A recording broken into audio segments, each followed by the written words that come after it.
Hello, everybody. Peter Sterlacci here, founder of Believe, Become, Be Your Brand, and thanks for tuning in for my personal branding mechanics interview series. And for those of you who know me, you know that I am an avid, passionate cyclist, and I even use cycling imagery as part of my own personal branding business. And over the years, I've learned a lot of cycling tips and tools and techniques from professional cycling mechanics about how to build and repair my bicycles.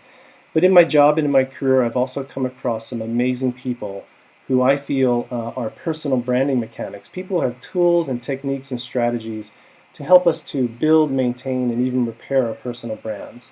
And so today, I'm really happy to welcome my personal brand mechanic for this call, and it's Ameena Falchetto. And Ameena, welcome.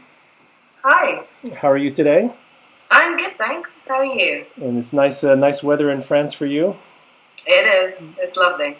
Well, I have a few questions for you, so we'll just jump right into these. And Ameena, when I first started to get to know you on social media and your blog, I was really kind of, I was amazed by your Twitter profile because it says that you're a straight up, brutally honest marketing consultant. So, tell us a little bit more about that.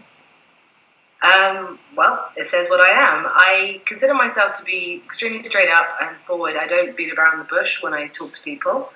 And brutal honesty is always been something that I've always been told in my life that actually people won't really appreciate. Mm. And so growing up, I was always told to tone it down. And then I realized, well, actually, you know what? That's the way I am. And people do like it, especially when it comes to business. Right. So that's where it is. And also my name, Ameena, actually means honesty. Oh, So it kind of goes together. perfect. Well, I've learned a lot by just reading, your blog and following you. And I wanted to ask you, what do you think is the biggest mistake that people make when they're marketing themselves? I'm in the business of personal branding and helping people to brand themselves. But when you think about it from a marketing perspective, what do you think is one of the biggest mistakes people make? One of the biggest mistakes I see people doing online is that they think that they need to use all the tools available to them. Mm. It's very much like when you come to hang a painting on the wall, you don't bring in your toolbox and use every single tool to put a nail in the wall. You just choose the ones that work for you to get that job done. And I find people spreading themselves thin and then blaming the tools for not delivering. Right. Yeah. And also the other problem I see a lot of people doing is not having a clear, consistent brand or a clear message, or not really knowing what they're doing and why. Sure. Yeah, that's actually a really good point because even having that clear and consistent message, we talk about even having a blog to be part of your brand identity system. And so you're a really active blogger. And what advice do you have for someone who is thinking about starting their own blog?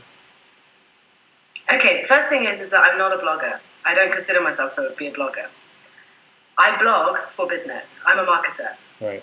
So that's the first distinction I make, because I was a blogger and I do have another blog, which I am a mummy blogger, where I blog about my thoughts and my ideas, and that's a separate blog to my business blog. So what I have with my marketing blog, AmeenaFalchetto.com, is articles that I aim to use as a resource for other people, which will eventually filter into clients, which it does work in that way. I try to solve problems. Mm. I address the questions that most people have when it comes to marketing their own business, mainly solopreneurs.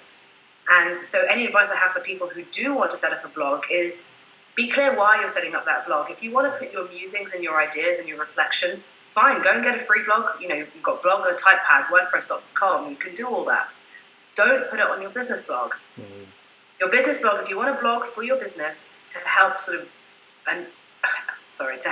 expand on a different channel, have a different audience, or just reach out to different people with more information that you want to share, think about what your message is and constantly communicate that consistently. Right. By solving the problems and the questions that people have for you in your industry. Yeah, that's excellent advice.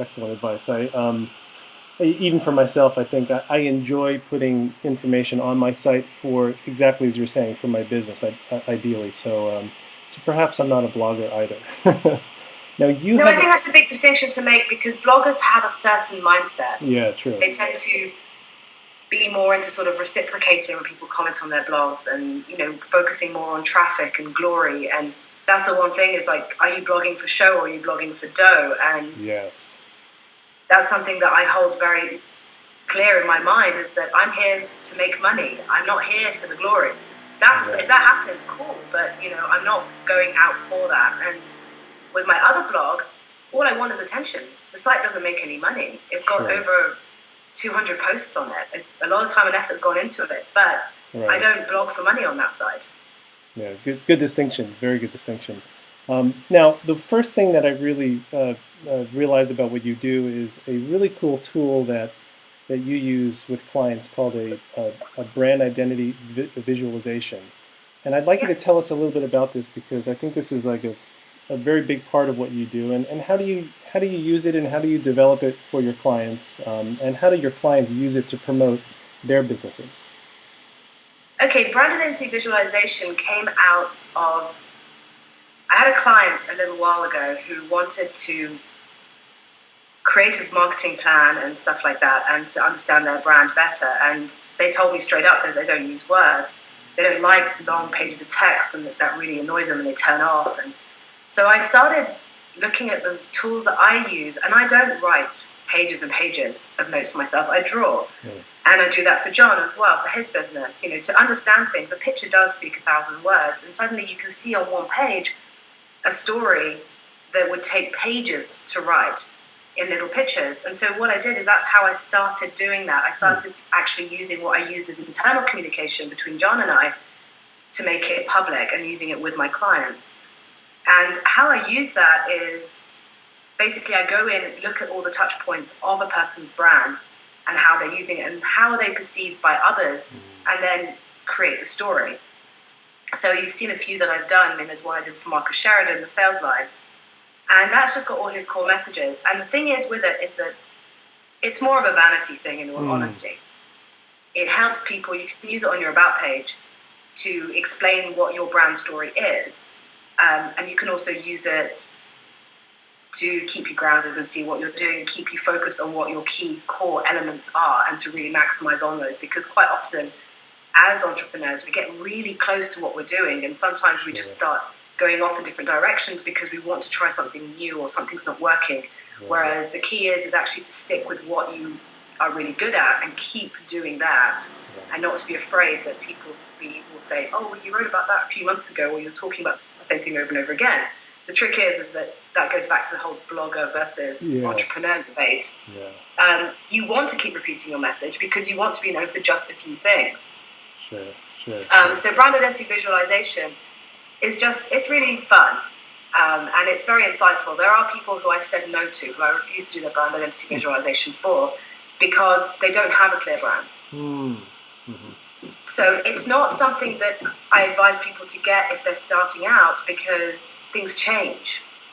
You grow, you learn more, you tweak this, you tweak that, and then eventually you find where you're comfortable. I know that I've been through a very sort of steep learning curve to get to where I'm at right now. But brand identity visualization does help people get an idea of where they're at, and to see how strong their brand is, and keep them focused on maintaining that. So I like what you said. Basically, as you said, you go in and you look at the touch points, where that person's brand is.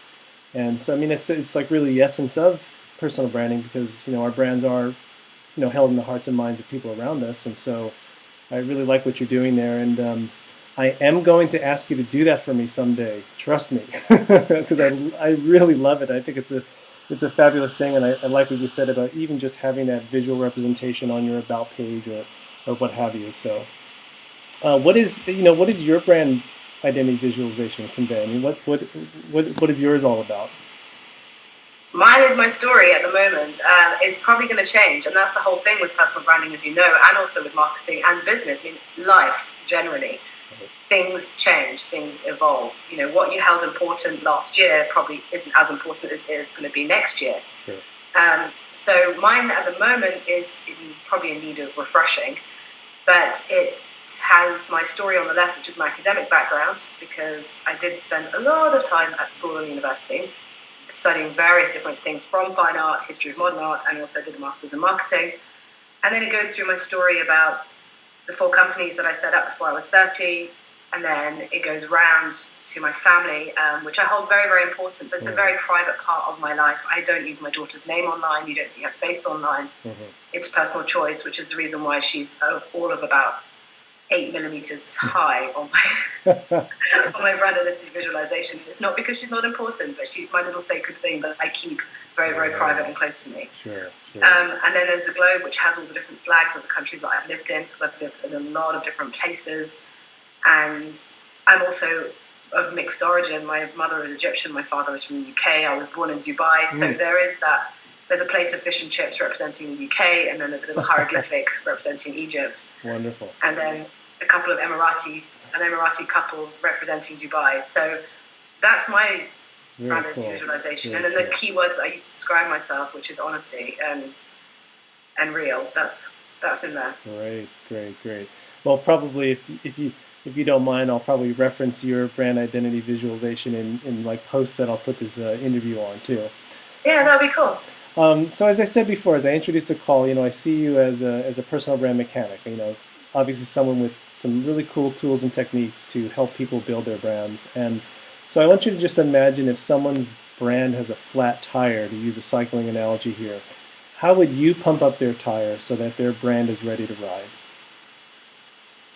The way I would do that is that I see personal branding as an important part of business and also of marketing. So the first thing I tell somebody to do is to actually really look into what their business is doing. Because you could have the greatest personal brand, but if your business sucks, it doesn't work. And it's the same thing with every aspect. Personal branding is a business tool. So the first thing I tell them to do is to really address who they are and what their values are and how that lines up with their business and where they're headed. And then once they've got to the basis of that and that they're comfortable using their voice and speaking in the way they want to be speak, communicating the message clearly that they want to put across and not being afraid, that's when I think the personal brand starts to really evolve and become incredibly strong. Because once you've brought together your private and your professional persona or brand, when you bring them together and make it whole, that's when your personal brand is flawless. Great, thank you. Perfect. So if people want to learn more about you, where should they go? They should go to my website, amenafalchetto.com. It's all there. And they can sign up on the newsletter list, ask me any question they want about marketing, and they can check out my crazy drawings and my articles that kind of hit home to a lot of people because there's no fluff. Well, I think that's it, because they are straight up brutally honest, and that's definitely one of the reasons why I love reading what you write, and I really appreciate everything that you put out there. So, and I would be very happy to connect people to your site on this interview blog as well. And if people are interested in Ameena's brand identity visualization, definitely check it out, because I think it's incredibly useful and creative. So thank you very much, Ameena, and I appreciate your time, and we'll talk again soon. And thank you everyone for tuning in for this issue of our Personal Brand Mechanic interview series. And until next time, keep riding on and take care. Bye-bye.